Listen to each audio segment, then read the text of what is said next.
నమస్తే అండి, నేను రజాక్. లడ్డూకి సంబంధించి ఒక అపార మేధావి స్పందించినటువంటి వీడియోని నాకు ఒకటి షేర్ చేయడం అయితే జరిగింది. దాంట్లో చంద్రబాబు నాయుడు గారు లడ్డు అంశం మీద నిజాలు చెప్పడం తప్పు ఎలా చెప్తాడు చంద్రబాబు, ఏ విధంగా చెప్తాడు, ఇది కోట్ల మంది హిందువుల మనోభావాలు కదా, తప్పు చేసినా కానీ కవర్ చేయాలి కదా అనే రూపేణ ఆ వీడియో చేసినటువంటి వ్యక్తి. అవి ల్యాబ్సా అని చెప్పేసి ఒక కెమికల్తో లడ్డూలు తయారు చేశారు అని ఇప్పుడు సోషల్ మీడియాలో భయంకరంగా చర్చ నడుస్తూ ఉంటే, ఈ ల్యాబ్స్ అంటే టాయిలెట్ క్లీనర్స్లో వాడతారు, దీన్ని వాటిలో వాడారు అనేది ఒక రిపోర్ట్ బయటకు వస్తే దానికి సంబంధించి సదరు వ్యక్తి రెస్పాండ్ అవుతా ఇవన్నీ ఎలా చెప్తారు? ఇంతకుముందు యానిమల్ ఫ్యాట్ కలిసిందని చెప్పారు కదా, అది కూడా చెప్పకూడదు కదా, ఎలా చెప్తారు?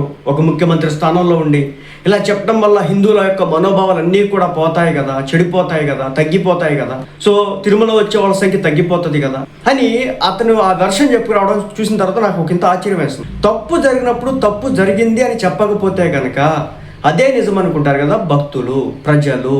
అదే చంద్రబాబు నాయుడు గారు చేశారు. దాన్ని తప్పు పట్టడం వెనుక ఉన్నటువంటి ఉద్దేశం అంటే నాకైతే అర్థం కావట్లేదు. నిన్నగాక మొన్న రోజారెడ్డి గారు ఒక వీడియో మాట్లాడారు, జోగి రమేష్ గారితో ఎదురు బదురు కూర్చొని.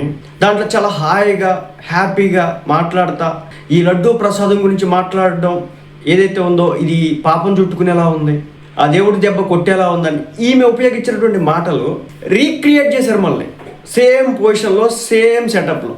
అప్పుడేమో నార్మల్గా జోవియల్గా మాట్లాడినటువంటి రోజా గారు కావాలని చెప్పి సెటప్ పెట్టి ఏర్పాటు చేసినటువంటి వీడియో చూసిన తర్వాత మీకు క్లారిటీతో వస్తుంది అనమాట. నేను దాని గురించి తర్వాత మాట్లాడదాం అనుకున్నాను, కానీ ఏంటంటే ఈ అపార మేధావి స్పందించిన తర్వాత ఓ పక్క వైసీపీ వాళ్ళేమో కొంతమంది భయపడతా ఈ లడ్డూ వివాదంలో ఎంత దూరంగా ఉంటే అంత మంచిదని వాళ్ళు చెప్తా ఉంటే, ఈ అపార మేధావులు మాత్రం బాత్రూంలో ఉపయోగించేటటువంటి క్లీనర్స్కి సంబంధించి ఉపయోగించేటువంటి కెమికల్ని లడ్డూ ప్రక్రియలో తీసుకొచ్చారు అని బయటపడిన తర్వాత కూడా దాని గురించి మాట్లాడొద్దు అని చెప్పేసి వీళ్ళంతా కూడా రియాక్ట్ అవ్వడం జరుగుతూ ఉంది. సో కొన్ని విషయాల్ని కొంతమంది కావాలని చెప్పేసి కప్పిపుచ్చే ప్రయత్నం చేస్తూ ఉన్నారు. వాళ్ళు మళ్ళీ హిందూ సమాజానికి సంబంధించినటువంటి వ్యక్తులే, వీడియో చేయడానికి వస్తే బొట్టు పెట్టుకొని బయటకు వచ్చేటటువంటి వ్యక్తులే. మరి వాళ్ళు దీంట్లో ఉన్నటువంటి బాధ ఏముందో నాకు అర్థం కాదు. అయోధ్య రామ మందిరానికి వెళ్ళినటువంటి లడ్డూలకు సంబంధించి నేను చెప్పాను, ఆ లడ్డూలు స్వయంగా టీటీడీ మెంబర్ ఒక ఆయన 35 లక్షల రూపాయలు తన సొంత కష్టార్జితంతో నెయ్యి కొని తిరుమల తిరుపతి దేవస్థానానికి పంపించి లడ్డూలు తయారు చేయించి ఆ లడ్డూల్ని అయోధ్య రామ మందిరానికి తీసుకెళ్ళాడు. ఇది సాక్షాత్తు జర్నలిస్ట్ సాయి మాట్లాడినటువంటి మాటలే. ఇది జనవరి 10, 2024లో జరిగినటువంటి సంఘటన. ఒకవేళ తప్పే జరగకపోతే ఆ వ్యక్తి 35 లక్షలు పెట్టి ఎందుకు నెయ్యి కొంటాడు, ఎందుకు లడ్డూలు చేపిస్తాడు, ఎందుకు అయోధ్య రామ మందిరానికి తీసుకెళ్తాడు? ఇదే లడ్డూలు తీసుకెళ్ళాలి కదా.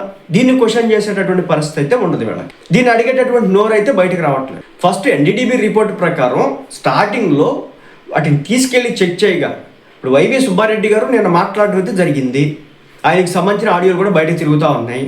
ఎంతో కొద్ది యానిమల్ ఫ్యాట్ వాడకపోవచ్చు, మరీ అలాంటి దుర్మార్గమైన చర్య దిగజారకపోవచ్చు, కానీ ఇలా జరగడానికి పామాయిలు ఇది జరిగింది కదా, సో దానికి సంబంధించి అవకాశం ఉందన్నట్టుగా ఆయన మాట్లాడాడు. అది కూడా సోషల్ మీడియాలో వైరల్ అవుతూ ఉంటే ఈ మేధావి వర్గం మాత్రం అరే ఎలా మాట్లాడతారు, ఎలా బయటకు చెప్తారు? చెప్పొద్దా అండి? ఒక తప్పు జరిగినప్పుడు ఇక్కడ తప్పు జరిగింది, ఇది కరెక్ట్ పద్ధతిలో వెళ్ళలేదు, గత 5 సంవత్సరాల పాటు ఈ విధంగా చేశారు, నేను ఒక వీడియో చేశాను, ఆ వీడియోలో క్లియర్గా చూపించాను, వాళ్ళు ఆ రోజు వేసినటువంటి పోస్టులన్నింటినీ ట్విట్టర్లో చేసినటువంటి ట్వీట్స్ అన్నింటినీ కూడా 2021, 2019, 2022, 2023 వాళ్ళు ప్రభుత్వం దిగిపోయే వరకు ఉన్నటువంటి ప్రతి విధానాన్ని గురించి కూడా నేను మాట్లాడడం జరిగింది, చూపించాను మీకు. నిన్న కళ్ళకు కట్టినట్టు ఈరోజు పొద్దున రిలీజ్ అయినట్టుంది ఆ వీడియో. సో అర్థం చేసుకోండి, అంటే దేవుణ్ణి అడ్డం పెట్టి రాజకీయాలు చేయొచ్చు. మీకు ఇంకో విషయం తెలుసా?